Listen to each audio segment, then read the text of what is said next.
weapons in the world, nukes, Middle East famine. In this country, we are still dodging the race issue, especially towards summer. Like these Michigan race riots going on right now. I know every white person thinks the same thing when you see it on TV. Is this the big one?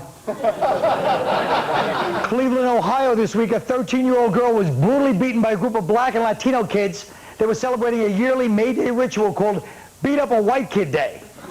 Now listen, the holidays always get me depressed, but especially I never like this one. I'll tell you something. It falls on a weekend, you don't even miss school, and in Compton, it's actually a bank holiday.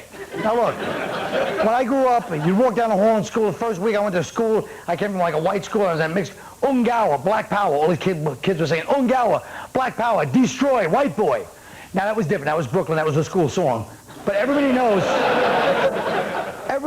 that this happens to more to white kids than black kids in school. But this country, it doesn't get reported because white people have made a collective decision about 30 years ago that it's impolite. They should never talk about it, especially in the media. Even though even black people look at us like, what is wrong with you? You're not going to take that, are you? Yes, we are, as long as you keep our quality of life and not have to look you in the eye. And to keep that, you need to have fall guys. And that's our other story, that 13-year-old girl and law enforcement. Bush just passed a new law that says federal agents have to stop racially profiling.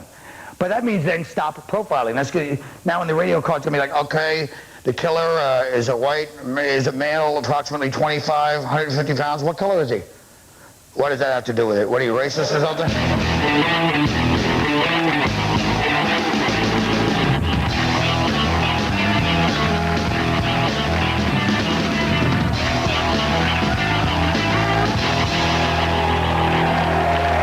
You're on the right one, huh? The show, this one. Okay, look, if instead of Beat Up a White Kid Day, it had been Beat Up the Black Kid Day, what would the reaction, would it have been different, James? Had it been Beat Up a Black Kid Day, there would have been marches and candlelight vigils, but since she was white, minority leaders came out just to congratulate the youths on their show of unity. Oh, Kathleen. Well, if it would have been a black kid, then somehow Jesse Jackson would have claimed that he was related to him, and Fox News would never have reported it. All right. Rich. Well, I live in an Italian neighborhood, and I think we actually do have that day.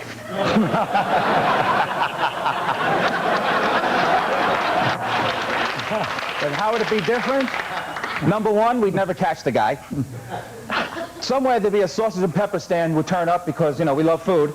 And number three, it's only a matter of time before someone breaks out the bottle rockets. Notice how Italians always count like that? Number one, not the number.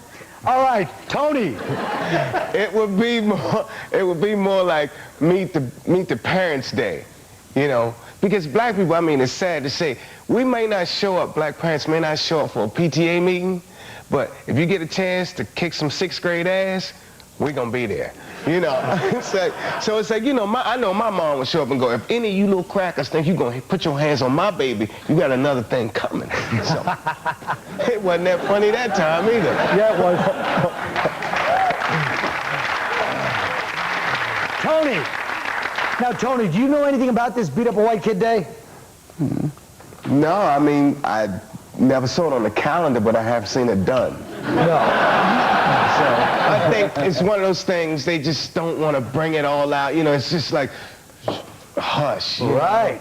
I mean, it's not like they didn't drag her from the back of a pickup truck. Well, but I'm saying, but even if that had happened, if there was a Beat Up a Black Kid Day, black people would have rightfully been jumping in the streets ready to go. Right. I think white people have really gone soft lately, and they're just like I said, they're making a deal with the devil where they just, ha ha ha, this is uncomfortable, let's not bring it up. Well, there was actually, in our high school, a Beat Up a Puerto Rican Kid Day, but none of the Puerto Rican kids showed up.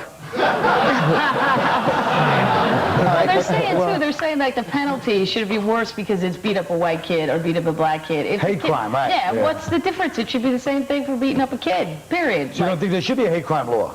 Well, I just think the penalties are too soft to begin with. But do you think you're saying there should not be hate crime laws for anything? No, it should be all the same for everybody. Right, so like yeah. Matthew Shepard or the gays, it doesn't matter. Right. Yeah, it's the same thing. Right. You kill them, Sometimes you never know, because, I mean, when you get mad at somebody, whether they're black or white or whatever, you hate them. Right. Right then. You know, That's I've been in a lot of fights with other black people, and right then, I hate them. Yeah. You know So what in I'm your mind, saying? at that point, it was beat up a black kid day. Right, yeah, right. Whenever I hit you, it's a hate crime. Okay. I'm letting you know right now. And it's just, that's so something that would be hard to say, you know, stiffer penalties You know what the for hate difference crimes. is? When there's beat up a white kid day and a black guy goes to prison, he's in. Yeah. When a white guy goes to prison, it's beat up a white kid day every day of his term. See, the It's kind Italians of a little thing they have going They on. always look to the future because they got to deal with the prison thing too. Well, what about this? Tuesday, the president banned racial profiling by 70 federal agencies, but excluding cases surrounding national security and terrorism, i.e. Arabs. Jim, what do you think? Well, I know that a lot of Middle Eastern people are very upset that it excludes that, and they should be upset because it's just another case of racist, imperialist America targeting innocent people of color.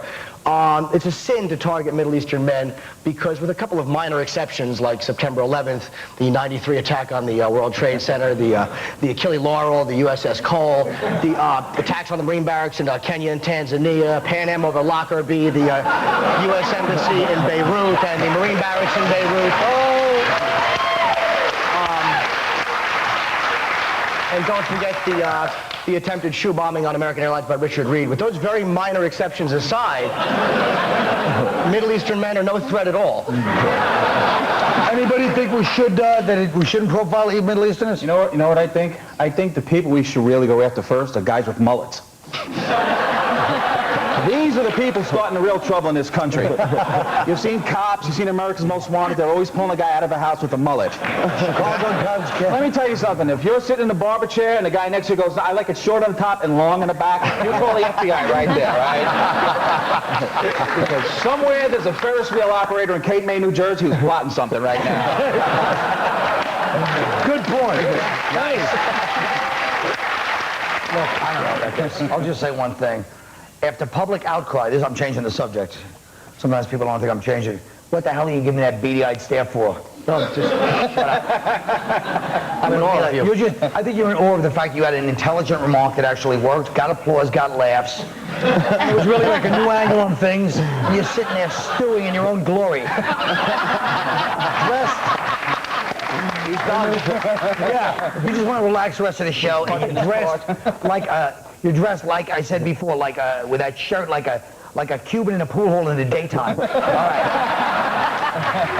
Okay, folks, you go be a rugged individualist and explore the commercials. I'll say hello to this awful man and these people. We'll be right back. Oh, you